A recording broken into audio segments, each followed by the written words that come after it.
রাস্তার পাশে পড়ে থাকা পুরনো ট্রাক কিভাবে মেরামত করা হলো দেখুন।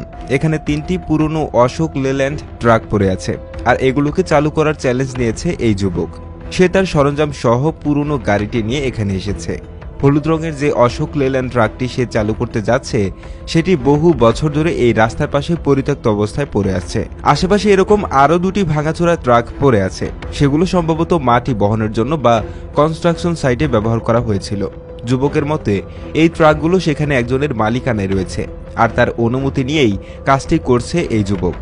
এরপর সে তার গাড়ি থেকে প্রয়োজনীয় সরঞ্জাম যেমন একটি অতিরিক্ত battery, jumper cable, fuel can এবং আরও কিছু সরঞ্জাম বের করে ট্রাকটির দিকে এগিয়ে যায়। প্রথমে সে ট্রাকের নিজস্ব জ্বালানি ট্যাঙ্ক ব্যবহার না করে একটি ছোট নীল রঙের প্লাস্টিকের বোতল থেকে সরাসরি ইঞ্জিনে জ্বালানি সরবরাহের ব্যবস্থা করে। এর জন্য সে একটা পাইপ দিয়ে অস্থায়ী ফুয়েল লাইনটি ট্রাকের ফুয়েল ট্রেনার ও ফিল্টারের সাথে যুক্ত করে। এই কাজ করতে তাকে কয়েকবার ট্রাকের নিচে হামাগুড়ি দিয়ে যেতে হয়। জ্বালানি সংযোগ সম্পন্ন করার পর সে একটি অ্যামারন ব্যাটারি এবং আরেকটি ছোট ব্যাটারি ট্রাকের সামনে নিয়ে আসে। ট্রাকটির নিজস্ব ব্যাটারি সম্পূর্ণ অকেজো হয়ে গেছে। সে জাম্পার কেবল ব্যবহার করে অতিরিক্ত ব্যাটারি থেকে ট্রাকটির স্টার্টার মোটরের সাথে সরাসরি বৈদ্যুতিক সংযোগ স্থাপন করে। কানেকশনের জায়গায় কিছুটা স্পার্কও হতে দেখা যায়। টার্মিনালগুলো পরিষ্কার করার জন্য রাস্ট রিমুভার স্প্রে ব্যবহার করে সে। এরপর শুরু হয় ইঞ্জিন চালু করার মূল প্রচেষ্টা। সে ট্রাকের কেবিনে প্রবেশ করে, যার ভেতরটা ধুলোবালি আর ভাঙা অংশ দিয়ে ভরা। প্রথমবার ইঞ্জিন চালু করার চেষ্টা করলে সেটি কেবল ক্র্যাঙ্ক করে, কিন্তু চালু হয় না।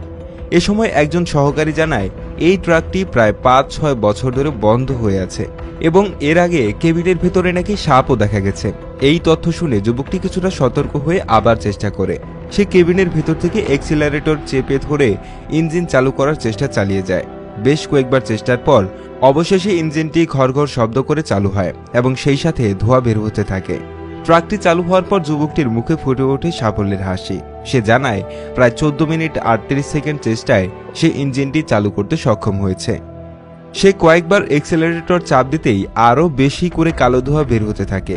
কিছুক্ষণ ইঞ্জিন চালিয়ে রাখার পর পরিবেশ দূষণের কথা ভেবে সে ইঞ্জিনটি বন্ধ করে দেয়। ইঞ্জিন বন্ধ করার জন্য সে ট্রাকের নিচে গিয়ে ফুয়েল পাম্পের সংযোগ বিচ্ছিন্ন করে। পুরনো আর অচল একটি গাড়িকে পুনরায় সচল করে তোলার মধ্যে যে আনন্দ রয়েছে তা যুবকটির হাসি দেখলেই বোঝা যায়। কেননা এই ট্রাক কয়েক বছর ধরে পড়ে আছে, আর এটি যে আদৌ চালু হবে সেটাই কেউ ভাবতে পারেনি। কিন্তু যুবকটি সেই কঠিন কাজটাই সম্ভব করে দেখিয়েছে।